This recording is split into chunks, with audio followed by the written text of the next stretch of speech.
السلام علیکم خواتین حضرات، ڈاکٹر امتیاز احمد حاضر خدمت یونائٹڈ اسٹیٹس آف امریکہ سے۔ آج ایک انتہائی اہم موضوع زیر بحث ہے جو کہ عام عوام کو اور جو ایشین ممالک ہیں ان میں بچیوں کو بہت لاحق ہے، خاص کر جو ان میرڈ بچی ہیں ان میں پالپس یعنی بچہ دانی کی پالپس بہت کامن ہے اور اس کا علاج جو ہے وہ ناممکن ہے۔ ان میرڈ ہیں بچیاں اور کوئی انٹرونشن نہیں کی جا سکتی، یوٹرائن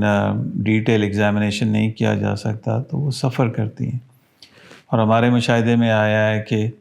کچھ بچیوں کو اس قدر بلیڈنگ ہوئی ہے کہ ہفتے میں 2 دفعہ ان کو بلڈ ٹرانسفیوژنس دی جاتی ہیں، کچھ کی ڈیتھس ہوئی ہیں۔ اس میں اتنا ہیموگلوبن یعنی ایچ بی اتنا نیچے چلا جاتا ہے کہ 3 یا 5 یا 6 لیول، جو کہ زندگی کے لیے انتہائی خطرناک ہے۔ تو اس صورتحال کو دیکھتے ہوئے میں نے سوچا ہے کہ میں آپ سے آج ڈائریکٹلی اس موضوع پہ گفتگو کروں اور آپ کو آگاہی اس بارے میں پہنچاؤں۔ 10 میں سے 3 خواتین میں اس کا ہونا کوئی اچنبھے کی بات نہیں ہے، اٹس ویری ویری کامن۔ اور اگر مینسز کے دوران اگر بلیڈنگ ہو رہی ہے تو اس کے چانسز بہت زیادہ ہیں۔ پالپس لائننگ کی گروتھ کو کہا جاتا ہے، یوٹرائن کی جو انر لائننگ ہے اس کی گروتھ کو پالپ کہا جاتا ہے۔ یہ پیڈنکلیٹڈ یعنی لٹکا ہوا بھی ہو سکتا ہے یا سیسائل یعنی فلیٹ بھی ہو سکتا ہے، اور بہت ویسکولر ہوتے ہیں جس کی وجہ سے بلیڈنگ ہوتی ہے۔ ڈیورنگ پیریڈس یعنی پیریڈس کے درمیان یا پیریڈس میں جو وقفہ آتا ہے اس دوران اگر سپاٹنگ ہو رہی ہے، بلیڈنگ ہو رہی ہے، پروفیوز بلیڈنگ ہو رہی ہے تو پالپ کا ہونا عین ممکن ہے۔ اس کی تشخیص کیسے کی جاتی ہے؟ اس کی تشخیص خاص کر ان میرڈ میں سمپل الٹرا ساؤنڈ سے کی جاتی ہے۔ وہ خواتین جو میرڈ ہیں ان کے لیے انڈوویجنل الٹرا ساؤنڈ بھی کیا جا سکتا ہے، لیکن اگین موضوع ہمارا ان میرڈ بچیاں ہیں، ٹین ایجرز ہیں جو کہ اس مرض میں مبتلا ہیں اور بعض اوقات زندگی اور موت کی کشمکش میں موجود ہوتی ہیں۔ عموماً دیکھا گیا ہے، جو لٹریچر میں آیا ہے، کہ یہ 35 سے 40 سال کی عمر میں دیکھا جاتا ہے اس کو، لیکن یہ اس سے پہلے بھی عین ممکن ہے کہ خواتین میں یہ پالپس موجود ہوں۔ جیسا کہ میں نے بتلایا ہے کہ یہ اینڈومیٹریل لائننگ کی گروتھ ہے، یہ سروکس میں بھی ہو سکتی ہیں، یعنی جو بچہ دانی کی اوپننگ ہے اس کے اوپر بھی، اور جو موسٹ کامن جگہ ہے جہاں پہ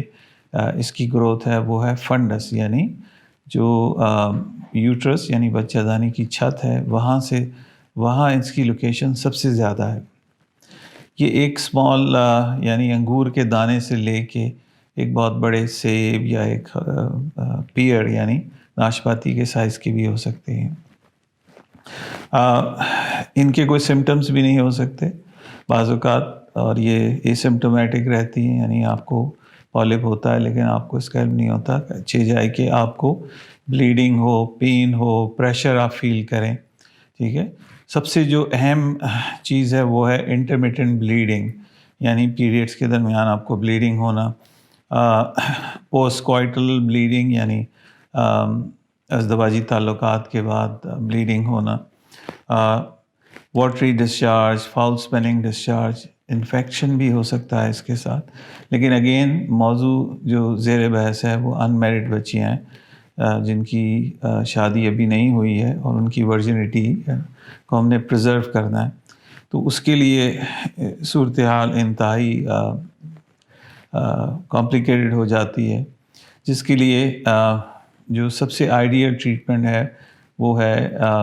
یوٹرائن آرٹری ایمبلائزیشن، یعنی بغیر کسی کٹ کے، بغیر کسی سرجیکل انسیژن کے ہم آپ کی شریان یعنی آپ کی آرٹری سے یوٹرس تک پہنچتے ہیں اور وہاں لوکیٹ کرتے ہیں کہ کہاں پہ بلڈ سپلائی جا رہی ہے، اور اس کو لوکیٹ کرنے کے بعد اس بلڈ سپلائی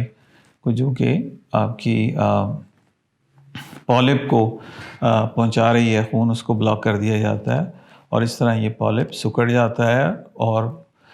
کئی دفعے یہ خود بخود باہر بھی نکل آتا ہے، اور اس طرح اس پیشنٹ کی نہ صرف اس کی جان بچ جاتی ہے بلکہ اس کی صحت بہت اچھی ہو جاتی ہے، اس کا خون کا جو بلڈ لاس ہے وہ ختم ہو جاتا ہے، انرجی بحال ہو جاتی ہے۔ خون کے ایکسیس لاس یعنی زیادہ خون بہہ جانے کی وجہ سے بہت سی کمپلیکیشنز پیدا ہوتی ہیں، جس میں ہیئر لاس شامل ہے، اسکن کنڈیشنز شامل ہیں، بیک پین ہے، اریٹیبلٹی ہے، انزائٹی ڈس آرڈر ہے، یہ تمام چیزیں ریورس ہونا شروع ہو جاتی ہیں اور ایک نئی زندگی ملتی ہے پیشنٹ کو۔ ہم نے دیکھا ہے کہ اس کی ریکرنس بھی بہت زیادہ ہے۔ اگر یہ علاج آپ نے سرجیکلی کرایا ہے تو یہ 15 سے 42% یہ دوبارہ بھی ہو سکتی ہیں، جبکہ جو ہم ٹریٹمنٹ آفر کرتے ہیں اس میں الحمدللہ سکسیس ریٹ بہت زیادہ ہے اور یہ ایک ہی دفعہ کیا جاتا ہے اور اس میں کمپلیٹ سکسیس ہے الحمدللہ۔ اس کا کینسرس پوٹینشیل کیا ہے اگر آپ اس کو چھوڑ دیتے ہیں اور اس کا علاج نہیں کرتے اور زیادہ عمر میں پیشنٹ پہنچ جاتے ہیں تو 2% جو پیشنٹس ہیں ان میں اس کو کینسر میں تبدیل ہونے کا بھی پوٹینشیل دیکھا گیا ہے۔ ہماری 2 سائٹس ہیں، حمید لطیف ہاسپٹل لاہور جو کہ قذافی اسٹیڈیم لاہور کے سامنے واقع ہے، اور دوسری ہماری سائٹ OMI ہاسپٹل ہے جو کہ IBA کراچی اور کوسٹ گارڈ ہیڈ کوارٹرز کے عقب میں واقع ہے۔